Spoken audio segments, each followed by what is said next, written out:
ॐ योऽन्तः प्रविश्य मम वाचमिमां प्रसुप्तां सञ्जीवयत्यखिलशक्तिधरस्वधाम्ना अन्यांश्च हस्तचरणश्रवणत्वगादीन् प्राणान्नमो भगवते पुरुषाय तुभ्यम्। अनन्याश्चिन्तयन्तो मां ये जनाः पर्युपासते तेषां नित्याभियुक्तानां योगक्षेमं वहाम्यहम्। सदाशिवसमारम्भां शङ्कराचार्यमध्यमाम् अस्मदाचार्यपर्यन्तां वन्दे गुरुपरम्पराम्। गुरुर्ब्रह्मा गुरुर्विष्णुः गुरुर्देवो महेश्वरः गुरुः साक्षात् परं ब्रह्म तस्मै श्रीगुरवे नमः।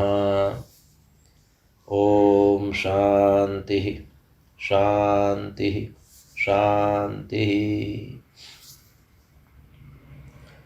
परमश्रद्धेयाः परमपूज्याः अनवरतस्मरणीयाः एतस्य प्रभासतीर्थस्य अधिष्ठातारः प्रथमज्योतिर्लिङ्गाः भगवन्तः श्रीसोमनाथचरणाः, भगवन्तः पुराणपुरुषोत्तमाः, भगवन्तः रसराजप्रभवः, अस्माकं सद्गुरवः पूज्याः गुरवः तथा च शास्त्रप्रणयिनः विद्याव्यासङ्गिनः श्रवणभक्तिनिष्ठाः संस्कृतभाषानुरागिणः सद्ग्रन्थं सेवमानाः रसिकाः भावुकाः भवन्तः सर्वेऽपि सज्जनाः स्वजनाश्च। भगवतः पुराणपुरुषोत्तमस्य कृपाप्रसादेन विभोर्वात्सल्येन अद्य पुनरेकवारं वैशाखमासे कृष्णपक्षे दशम्यां गुरुवासरे एतदनुसारं मै मासस्य 22तमे दिनाङ्के 25 वर्षे विद्याव्यासङ्गं कर्तुं शास्त्रचर्चां कर्तुं भगवत्पादानां वाणीं गातुं श्रोतुं च अस्माभिः अवसरः सम्प्राप्तः। इदमस्ति अस्माकं सर्वेषां परमं सौभाग्यम्।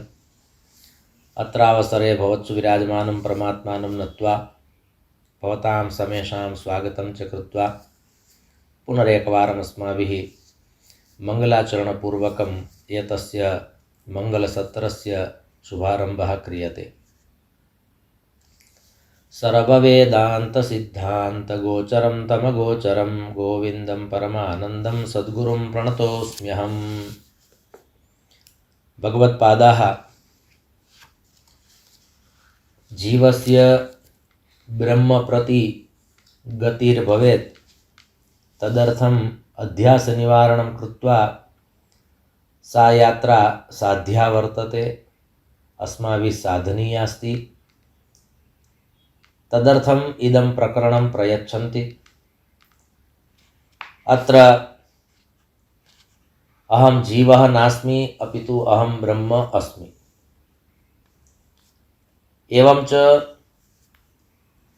मिथ्याज्ञानात् यदा अस्माकं निवृत्तिर्भवति, इच्छानां त्यागः भवति, ततश्च इयं यात्रा सुदृढा भवति इति निरूपयन्तः भगवत्पादाः पुनः अग्रे उपायं दर्शयन्ति कथयन्ति च।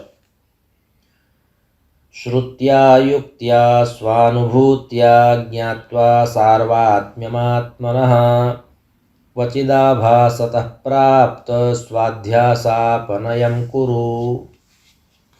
एवं प्रकारेण पद्यं वर्तते।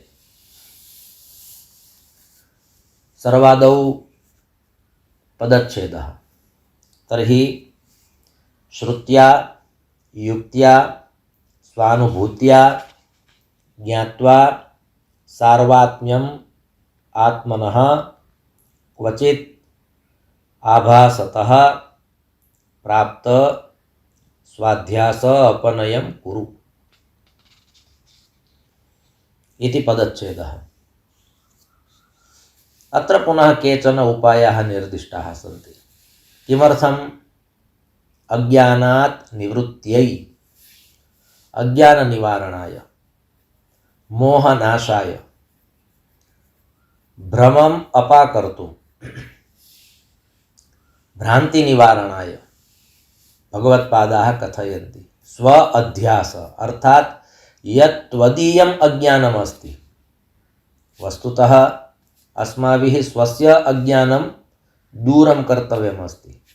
अन्यस्य अज्ञानं दूरं भवेत् तदर्थं तु तत्तु द्वितीयं सोपानम् अस्ति। प्रथमे सोपाने तद् नागच्छति। प्रथमं तु अस्माकम् अज्ञानं नष्टं भवेत् चेत् तर्हि अत्र भगवत्पादाः कुरु इति क्रियापदेन तत् कथयन्ति। यत् त्वं कुरु, प्रथमं तु एतत् कार्यं त्वं कुरु। एतत् कार्यं नाम अज्ञाननिवारणात्मकं कार्यं, मिथ्याज्ञाननिवारणात्मकं कार्यं, भ्रमनिवारणात्मकं कार्यं, भ्रान्तिनिवृत्त्यै यत् कर्तव्यमस्ति तत् त्वं कुरु। तर्हि अत्र पुनः कथयन्ति श्रुत्या युक्त्या स्वानुभूत्या। उत्तमः प्रासः दर्शितः वर्तते। तृतीया एकवचनमस्ति सर्वत्र। श्रुत्या श्रुतिद्वारा, वेदेन, युक्त्या तर्केण न्यायशास्त्रेण, एवं च स्वानुभूत्या त्रयः उपायाः दर्शिताः। वेदादि शास्त्राणाम् अध्ययनेन कदाचित् मनुष्यः कलिकाले वसति, विज्ञानयुगे वसति, अहं बुद्धिमान् अस्मि इति धिया वसति, जीवति। अतः बुद्ध्यां कतिपयतर्काः अपि समुत्पन्नाः भवन्ति। तार्किकी बुद्धि वर्तमानकाले अपि अस्माभिः अवलोक्यते यत् लघु लघु बालकाः सन्ति, तेपि यस्मिन् कस्मिन्नपि विषये ते तर्कं कुर्वन्ति। अर्थात् बुद्धिः बहु तीक्ष्णा जाता वर्तते, मनः चञ्चलम् अधिकं जातं वर्तते, किन्तु आत्मविषयकं ज्ञानं प्राप्तव्यमस्ति, सा दृष्टिः एव नास्ति। या दृष्टिः पुराकाले बाल्यावस्थायामेव प्रदीयते स्म, यद् मनुष्यस्य परमं चरमं लक्ष्यं तु आत्मा अस्ति इति बाल्यावस्थायामेव ते अपाठयन्। तर्हि अत्र भगवत्पादाः कथयन्ति श्रुत्या अर्थात् वेदेन। अत्र वेदेन इति उपलक्षणवृत्त्या समग्रं वैदिकं वाङ्मयम् अस्माभिः स्वीकर्तव्यम्। अर्थात् चत्वारः वेदाः वा आदौ वेदत्रयी, तदनन्तरं चत्वारो वेदाः, तदनन्तरं ब्राह्मणग्रन्थाः, आरण्यकग्रन्थाः, उपनिषद्ग्रन्थाः। श्रुतिशब्देन एतदागच्छति वैदिकवाङ्मयम्। अत्रापि पुनः समावेशः भवति षड्वेदाङ्गानि, शिक्षा, कल्प, व्याकरण, ज्योतिषच्छन्दनिरुक्तमिति।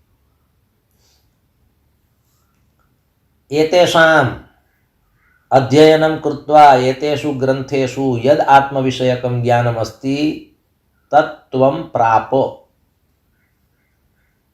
त्वया तत् प्राप्तव्यमस्ति। भवतु अस्माभिः समग्रस्य वेदस्य अध्ययनं क्रियते। अहम् एकं प्रश्नं करोमि, पुनश्च एकं कार्यं ददामि।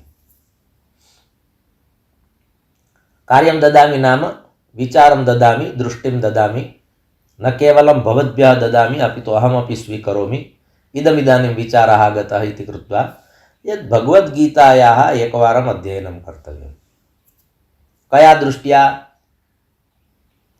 तर्हि भगवद्गीतायां तु विविधाः विषयाः सन्ति, किन्तु तेषु सर्वेषु विषयेषु आत्मतत्त्वविषयकं ज्ञानं भगवता कुत्र कुत्र प्रोक्तं वर्तते। अर्जुनविषादयोगे अर्थात् प्रथमे अध्याये आत्मतत्त्वविषये किमपि प्रोक्तमस्ति? द्वितीय अध्याये सांख्ययोगे तादृशं किमपि अस्ति। कर्मयोगे, ज्ञानकर्मसन्न्यासयोगे, कर्मसन्न्यासयोगे, आत्मसंयमयोगे, ज्ञानविज्ञानयोगे, अक्षरब्रह्मयोगे, राजविद्या राजगुह्ययोगे, विभूतियोगे, विश्वरूपदर्शनयोगे, भक्तियोगे, क्षेत्रक्षेत्रज्ञ विभागयोगे, गुणत्रय विभागयोगे, पुरुषोत्तमयोगे, दैवासुर संपद विभाग योगे, श्रद्धात्रय विभाग योगे एवं च मोक्ष संन्यास योगे। एवं प्रकारेण अष्टादशाध्यायेषु आत्मतत्व विषयकं ज्ञानं कुत्र कुत्र अस्ति।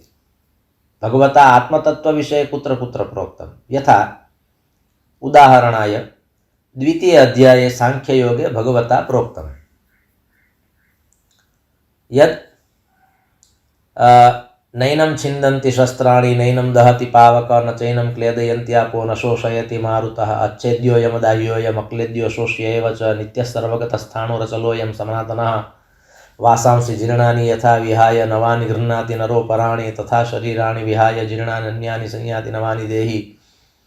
तर्हि एवं प्रकारेण देहि नित्यमवध्योऽयम्, अत्र आत्मतत्त्वविषयकं ज्ञानं वर्तते। तर्हि एवं प्रकारेण आत्मतत्त्वस्य एकं तु स्पष्टमस्ति, भवन्तः सावधानेन शृण्वन्तु। एकं तु स्पष्टमस्ति, भगवद्गीतायाः एकं नाम वर्तते आत्मविद्या। अतः आत्मतत्त्वविषयकं ज्ञानं तु सर्वत्र स्यादेव, किन्तु अस्माकं दृष्टौ कुत्र कुत्र आगच्छति यत् भगवद्गीतायाम् आत्मतत्त्वविषयकं ज्ञानम् अत्र अत्र एवं प्रकारेण निरूपितं वर्तते। यथा त्रयोदशोऽध्यायः, पुनः उदाहरणाय क्षेत्र क्षेत्रज्ञ विभाग योग। अत्र क्षेत्रं नाम शरीरं, क्षेत्रज्ञ अर्थात् आत्मा। तर्हि एवं प्रकारेण भगवद्गीतायाः अध्ययनेन एकः विषयः अत्र स्पष्टः भवति यत् भगवद्गीतायां भगवता श्रीकृष्णेन अर्जुनाय प्रदत्तम् आत्मविषयकं ज्ञानम्, आत्मबोधः, भगवद्गीतायाः आत्मबोधः। एवं प्रकारेण शीर्षकं कृत्वा भगवद्गीतायाः स्वाध्यायं कर्तुं शक्यते। न केवलम् अद्य एव, अद्य समग्रायाः भगवद्गीतायाः आत्मतत्त्वभावेन अध्ययनं कर्तव्यमिति न। इदानीम् एतत् कार्यमस्ति यत् भवद्भिः एतत् चिन्तनीयं। कारणं तत्र श्रीमद्भागवत महापुराणे प्रथमस्कन्धे नवमेऽध्याये यदा पितामहः भीष्मः भगवन्तं स्तौति तस्मिन् समये सः वदति, कुमतिमहरदात्मविद्यया यश्चरणरतिः परमस्य तस्य मेस्तु। तर्हि तत्र पितामहेन भीष्मेण भगवद्गीतायै शब्दः प्रयुक्तः वर्तते आत्मविद्या। आत्मविद्यया श्रीकृष्णः अर्जुनस्य कुमतिम् अहरत् इति तत्र वाक्यमस्ति। कुमतिमहरदात्मविद्यया यश्चरणरतिः, तस्मिन् भगवतः श्रीकृष्णस्य चरणे मम रतिः अस्तु। कस्य, कीदृशस्य श्रीकृष्णस्य चरणे मम रतिः अस्तु? तर्हि येन श्रीकृष्णेन अर्जुनस्य कुमतिम् अपहृता, येन श्रीकृष्णेन अपहृता। यः श्रीकृष्णः अर्जुनस्य कुमतिम् अहरत्, तस्मिन् श्रीकृष्णे वा तस्य श्रीकृष्णस्य चरणे मम रतिः अस्तु। तर्हि तत्र पितामहेन गीतायै शब्दः प्रयुक्तः वर्तते आत्मविद्या। आत्मविद्यया इति तृतीया एकवचनं तत्र प्रयुक्तं वर्तते। अस्तु, अत्र उक्तं वर्तते श्रुत्या, अर्थात् वैदिकवाङ्मयेन। तर्हि अस्माकं वैदिकपरम्परायां, शुद्धज्ञानपरम्परायां, ज्ञानमार्गे यत्र यत्र ज्ञानमार्गः आगच्छति तत्र तत्र आत्मतत्त्वविषयकं ज्ञानम् आगच्छति। कारणं ज्ञानशब्दस्य अर्थः एव भवति आत्मज्ञानं। यदि भवन्तः सावधानेन शृण्वन्ति चेत् ज्ञातुं प्रभवन्ति यदस्माकं परम्परायां विद्याशब्दस्य अर्थः भवति आत्मविद्या, ज्ञानशब्दस्य अर्थः भवति आत्मज्ञानं। न केवलं शास्त्रोक्तं ज्ञानं, एवं च ग्रन्थानां पाङ्क्तं ज्ञानं। पाङ्क्तं ज्ञानं नाम प्रतिपङ्क्तिज्ञानं। एकोऽपि ग्रन्थः तादृशः नास्ति यस्य ग्रन्थस्य यस्यां पङ्क्त्यां यत् प्रोक्तमस्ति तदहं न जानामि। तर्हि तत् पाङ्क्तं ज्ञानम् आवश्यकं नास्ति, आत्मज्ञानम् आत्मविद्या आत्मविषयकं ज्ञानम् आवश्यकमस्ति। ज्ञानस्य इदमेव तात्पर्यम्, आत्मज्ञानं। तत्र आत्मज्ञानम् इत्यत्र आत्मशब्दः न योजितः, किन्तु ज्ञानेन तदेव भवति। तर्हि वेदस्य त्रयः भागाः सन्ति, ज्ञानभागः, उपासनाभागः, कर्मभागः। तर्हि कर्मविषये जगतः ज्ञानम् आगच्छति, उपासनाविषये साधनायाः, आराधनायाः, उपासनायाः, भक्त्याः ज्ञानम् आगच्छति, अर्थात् हृदयस्य ज्ञानम् आगच्छति। किन्तु यदा ज्ञानमार्गः, ज्ञानकाण्डः वा ज्ञानकाण्डम् इति उक्तम् अस्ति चेत् तत्र आत्मज्ञानम् आगच्छति। तर्हि वैदिकवाङ्मये यः ज्ञानभागः अस्ति सः सम्पूर्णोऽपि ज्ञानभागः आत्मविषयकं ज्ञानं प्रददाति। तद्वत् ब्राह्मणग्रन्थेषु, आरण्यकग्रन्थेषु, उपनिषद्ग्रन्थेषु यथा बृहदारण्यक उपनिषदि याज्ञवल्क्यः मैत्रेयीम् एकः पतिः स्वपत्नीम् उपदिशति। आत्मा वा अरे द्रष्टव्यः, श्रोतव्यो, मन्तव्यो, निदिध्यासितव्यः। प्रसिद्धमिदं वाक्यं वर्तते, किन्तु आत्मविषयकं ज्ञानं तत्र एकः स्वामी कथयति, एकः परमात्मा कथयति, एकः सद्गुरुः कथयति यद् हे शिष्य, त्वया किं कर्तव्यमस्ति? तर्हि आत्मा वा अरे द्रष्टव्यः, आत्मा द्रष्टव्यः, अथवा अर्थात् आत्मदर्शनं कर्तव्यम् इति तव परमं चरमं लक्ष्यमस्ति। पश्चादुक्तं श्रोतव्यः, आत्मविषयकं ज्ञानं यदि कश्चित् ददाति चेत् सः आत्मा श्रोतव्यः, तस्मिन् विषये श्रोतव्यम्। शास्त्रेषु उक्तं वर्तते कः महापुरुषः श्रोतव्यः, कः वक्ता श्रोतव्यः। तर्हि आत्मविषयकं ज्ञानं यः ददाति वा आत्मतत्त्वस्य यत्र चर्चा भवति सा एव चर्चा श्रोतव्या वर्तते, अन्यत् श्रोतव्यं नास्ति। संसारे तु अस्माभिः बहु श्रूयते, किन्तु ते सर्वेपि श्रवणीयविषयाः न सन्ति। श्रोतव्यः इति यदा उच्यते चेत् आत्मा श्रोतव्यः, अर्थात् आत्मतत्त्वविषये कश्चित् वदति चेत् बहु सावधानेन अस्माभिः श्रोतव्यम्। ओ आत्मतत्त्वस्य चर्चा भवति। तदनन्तरं मन्तव्यः, यदा आत्मतत्त्वविषये केनचित् श्रावितम् अस्माभिः श्रुतं पश्चात् मन्तव्यः, तस्मिन् विषये मननं कर्तव्यं। ततश्च निदिध्यासितव्यः इति याज्ञवल्क्यः मैत्रेयीम् उद्दिश्य कथयति।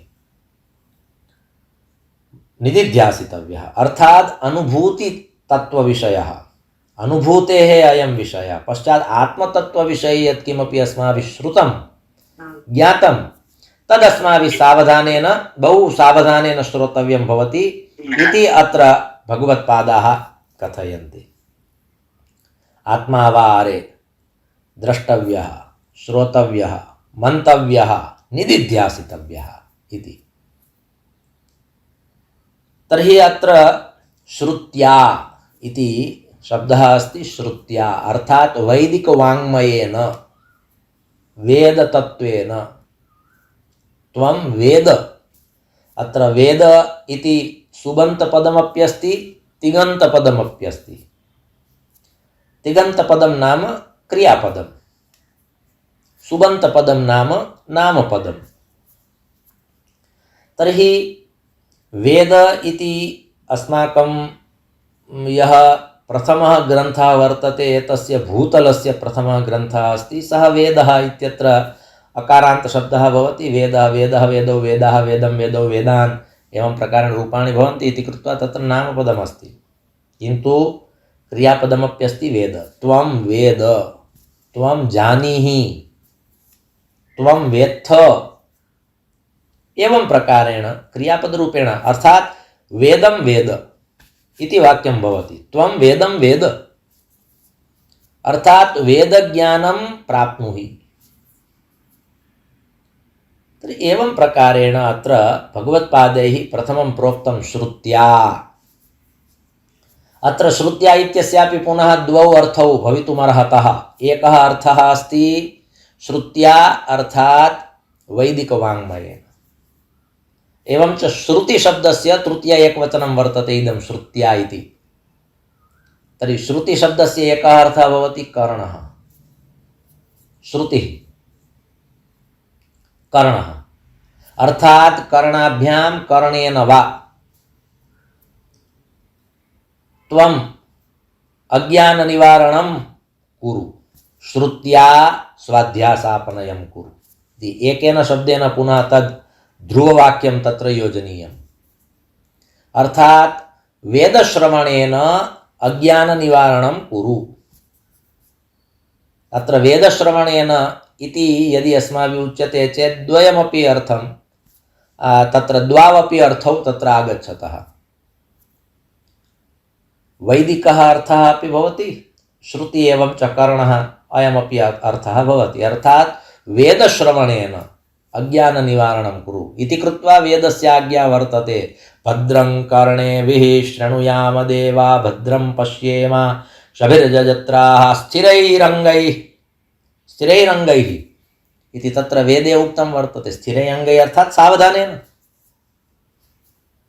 अंगानि स्थिराणि कृत्वा इति स्थिरैरङ्गैः अर्थात् सावधानेन। यदा अस्माकं वैदिक वाङ्मयस्य यद् शिखरम् अस्ति तत् शिखरं वदति तर्हि अस्माभिः सावधानेन श्रोतव्यं भवति। यथा विश्वविद्यालये कुलपतिः वदति चेत् अस्माभिः सावधानेन श्रोतव्यं भवति, कारणं विश्वविद्यालयस्य शिखरमस्ति। तद्वत् वेदः अस्माकम् अखिल वैदिकवाङ्मयस्य शिखरं वर्तते। अतः वेदः यदा यत्किमपि वदति तदानीम् अस्माभिः सावधानेन भवतु वैदिकमन्त्राणाम् अर्थबोधः भवति वा न भवति, किन्तु यदि कुत्रचित् अस्माभिः गम्यते इयमेका परम्परा अयमेकः संस्कारः अस्ति इति कृत्वा मैं तस्मिन् विषये कथयामि। भवतु वेदमन्त्राणाम् अर्थबोधः भवति वा न भवति, किन्तु यत्र यत्र वेदोच्चारणं भवति वेदमन्त्राणां घोषणा भवति वा घोषः भवति वेदघोषः भवति वेदपाठः भवति चेदस्माभिः तस्मिन् समये बहु सावधानेन श्रोतव्यं भवति। कारणं शिखरेण उच्यते, वेदः अर्थात् अस्माकं शिखरं। तर्हि सावधानेन तस्मिन् समये अस्माकम् अङ्गेषु स्थिरता भवतु, तेन प्रकारेण श्रोतव्यं। वेद आज्ञा राजाज्ञा एवं प्रकारेण तत्र शास्त्रेषु आज्ञायाः प्राधान्यं महत्त्वं च वर्णितं वर्तते। वेदाज्ञा अस्ति तर्हि अस्माभिः सा आज्ञा सर्वादौ परिपालनीया भवति। राजाज्ञा अस्ति, केनचित् राज्ञा आज्ञा प्रदत्ता वर्तते चेदस्माभिः सा आज्ञा स्वीकर्तव्या भवति। पुराणानि न आदिशन्ति, वेदाः आदिशन्ति यद् इदं कुरु एतत् कुरु। अत्र भगवत्पादाः अर्थात् अस्माकं कृते वेदमूर्तयः, भगवत्पादः श्रीमच्छङ्कराचार्यः अर्थात् अस्माकं वेदमूर्तिः, सः कथयति स्वाध्यासापनयं कुरु। ओ वत्स स्वाध्यासापनयं कुरु, तव भ्रम निवारणं त्वया कर्तव्यमस्ति, किन्तु आत्मावारे द्रष्टव्यः श्रोतव्यः मन्तव्यः निदिध्यासितव्यः। एवं प्रकारेण श्रुत्या अर्थात् कर्णेन वैदिकवाङ्मयेन वैदिकज्ञानेन वेदेन श्रुत्या स्वाध्यासापनयं कुरु इति एकं वाक्यं भवति श्लोकात्। द्वितीयं वाक्यम् उक्तम् अस्ति श्रुत्या, तदनन्तरं च प्रोक्तं वर्तते श्रुत्या तदनन्तरं च युक्त्या। अत्र युक्तिशब्दः अस्ति। युक्तिशब्दस्य एकः अर्थः भवति तर्कः।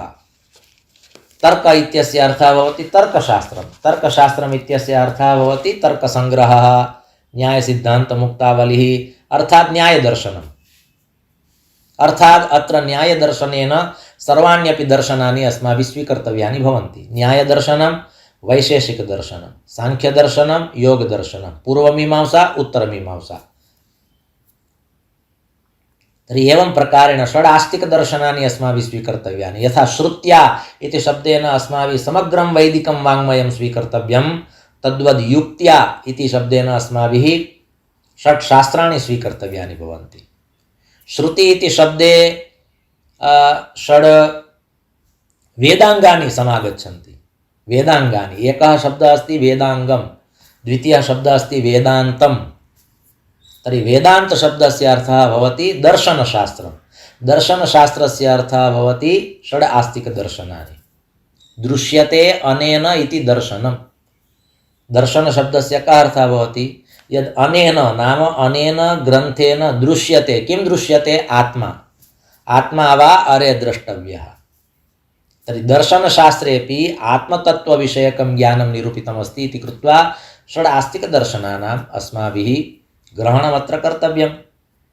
तत्र षड् वेदाङ्गानि सन्ति। शिक्षाकल्प व्याकरण ज्योतिष छन्द निरुक्तमिति षड् षड् अङ्गानि। किन्तु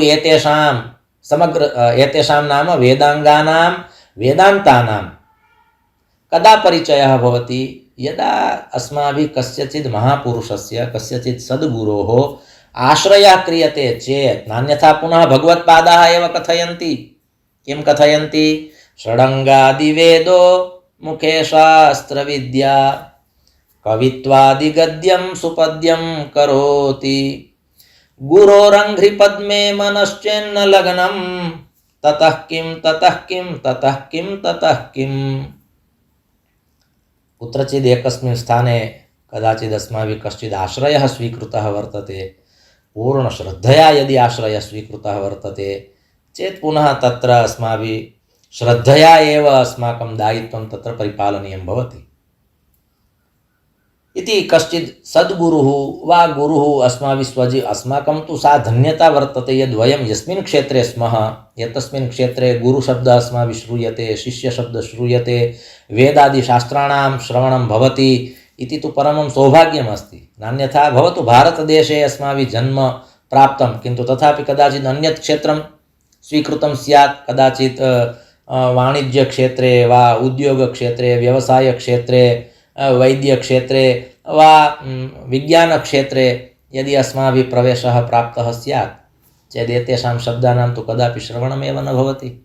यच्चत्वारः वेदाः सन्ति, तस्य ब्राह्मणग्रन्थाः सन्ति, आरण्यकग्रन्थाः सन्ति, उपनिषद्ग्रन्थाः सन्ति, षड्वेदाङ्गानि सन्ति, षट्शास्त्राणि सन्ति। श्रीमद्भागवतमहापुराणे यथा प्रारम्भे उक्तं वर्तते तथा दशसप्तपुराणानि षट्शास्त्राणि तथा ययुः।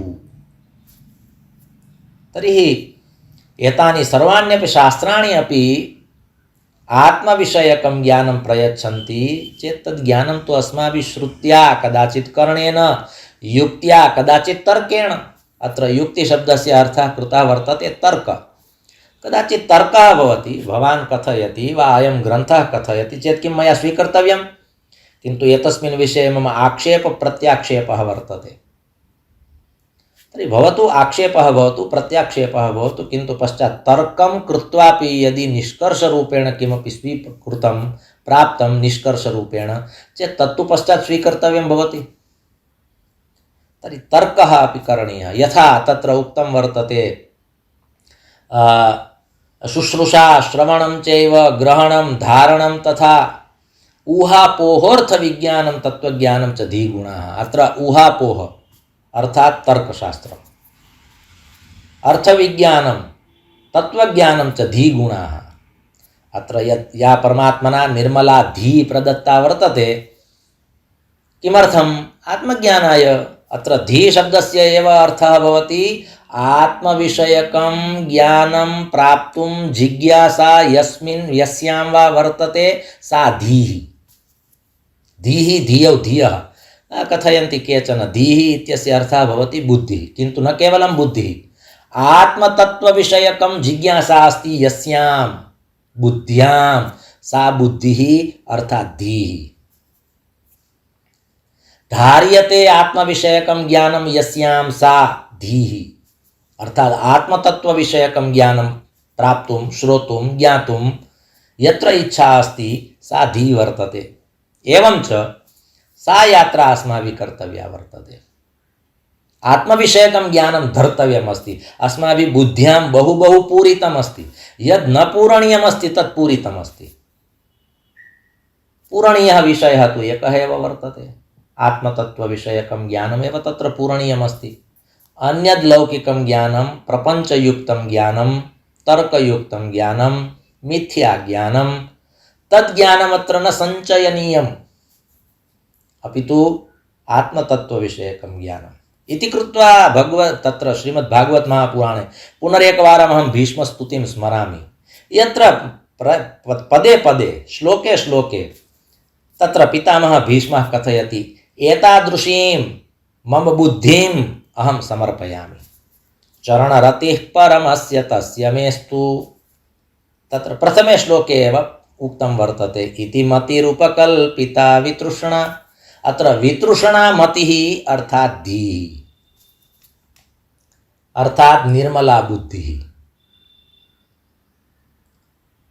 तर्हि युक्त्या इति एकः शब्दः प्रयुक्तः वर्तते अत्र, अर्थात् तर्केण। तर्कं कृत्वा तर्कः कृतः शास्त्रेण समाधानं प्रदत्तं, कदाचित् सद्गुरुणा केनचित् गुरुणा समाधानं प्रदत्तं, पश्चात् तु तत् स्वीकर्तव्यं भवति तर्कं कृत्वा। पुराकाले छात्राः शिष्याः श्रद्धापूर्वकं स्वीकुर्वन्ति, वर्तमानकाले कदाचित् श्रद्धापूर्वकं न स्वीकुर्वन्ति, तर्कपूर्वकं स्वीकुर्वन्ति।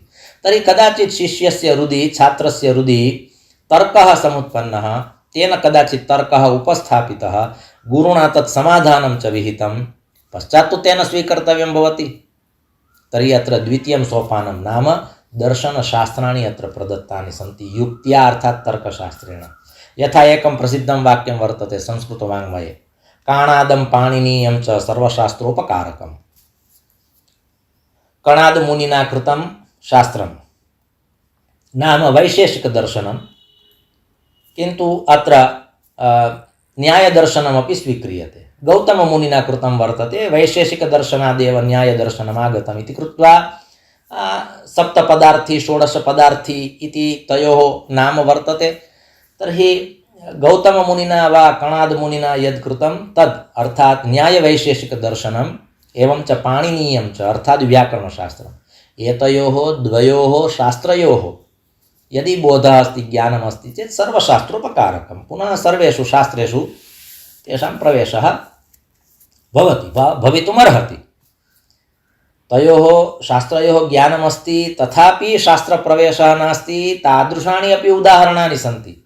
एवं च एतयोः द्वयोः शास्त्रयोः ज्ञानं नास्ति तथापि शास्त्रप्रवेशः वर्तते, एतादृशानि अपि उदाहरणानि सन्ति।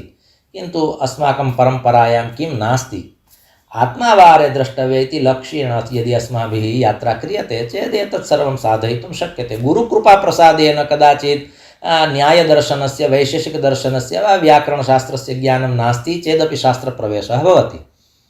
कारणं तत्र स्वयं लिखति वरदराजाचार्यः प्रारम्भे एव, यदि सरस्वत्याः कृपा वर्तते चेत् व्याकरणशास्त्रे प्रवेशः भविष्यति। नत्वा सरस्वतीं देवीं शुद्धां गुण्यां करोम्यहं पाणिनीयप्रवेशाय लघुसिद्धान्तकौमुदीं। तर्हि पाणिनीयप्रवेशाय अर्थात् पाणिनीयव्याकरणे यदि प्रवेशः प्राप्तव्यः अस्ति चेत् इदं प्रवेशद्वारं वर्तते, अर्थात् लघुसिद्धान्तकौमुदी। किन्तु सरस्वतीं नत्वा सरस्वतीं देवीं, कीदृशी सा सरस्वती, शुद्धां गुण्यां करोम्यहम्। तर्हि लघुसिद्धान्तकौमुदीं करोमि अहम् इति तत्र अन्वयः अस्ति, किन्तु तत्र अस्माकं लक्ष्यं नास्ति। अत्र युक्त्या नाम तर्केण अर्थात् दर्शनैः, तत्रापि आस्तिकदर्शनेन। बौद्धदर्शनं, जैनदर्शनं, चार्वाकदर्शनम् इति अस्माभिः प्रायः अत्र न स्वीकर्तव्यं वर्तते। यत्र आत्मतत्त्वस्य चर्चा, वेदप्रमाणानां स्वीकृतिः, पुनर्जन्मनि विश्वासः, स्वस्मिन् विश्वासः, भगवती विश्वासः, ईश्वरस्य सत्तायां दृढः अनुरागः, एते सर्वेपि विषयाः तत्र बहु न चर्चिताः सन्ति इति कृत्वा तानि त्रीणि दर्शनानि नास्तिकदर्शनानि इति उच्यन्ते। तर्हि एवं प्रकारेण अस्माभिः का यात्रा कर्तव्या वर्तते। यदि ग्रन्थानाम् आश्रयः कर्तव्यः अस्ति चेदपि के ग्रन्थाः आश्रयणीयाः, तर्हि एते ग्रन्थाः आश्रयणीयाः। अत्र श्रुत्या अर्थात् वैदिकवाङ्मयं, युक्त्या अर्थात् दर्शनानि, पश्चादुक्तं स्वानुभूत्या। शास्त्राध्ययनं क्रियते चेत् एतेषां शास्त्राणाम् अध्ययनं भवतु। तर्कपूर्वकम् अध्ययनं कर्तव्यमस्ति चेदपि कुर्वन्तु, किन्तु स्वानुभूत्या। पश्चात् अन्ते तु अनुभूतिस्तु स्वकीया एव भवतु। अस्माभिः प्रायः किं क्रियते, कश्चित् कस्यचिद् विषये किमपि कथयति अस्माभिः स्वीक्रियते। भवतु सः जनः अस्ति वा ग्रन्थः अस्ति, केनचित् उक्तं यद् अयं ग्रन्थः एतादृशः अस्ति, अस्माभिः तथा स्वीक्रियते। ओ तथा अस्ति चेत् तथा अस्ति, अहं स्वीकरोमि। कश्चित् कथयति अयं जनः तु एतादृशः अस्ति, भवन्तः विचारयन्ति यद् अयं जनः एतादृशः अस्ति, किन्तु वास्तविकरूपेण सः तादृशः नास्ति, एतादृशः अस्ति, तर्हि अस्माभिः स्वीक्रियते। अत्र भवतु वैदिकवाङ्मयस्य निखिलं ज्ञानमस्ति भवत्सु, तर्कशास्त्रस्य वा दर्शनशास्त्रस्य निखिलं ज्ञानं वर्तते भवत्सु, किन्तु यदि अनुभूतिः नास्ति चेत् तद् ज्ञानमपि महत्त्वपूर्णं नास्ति। केवलं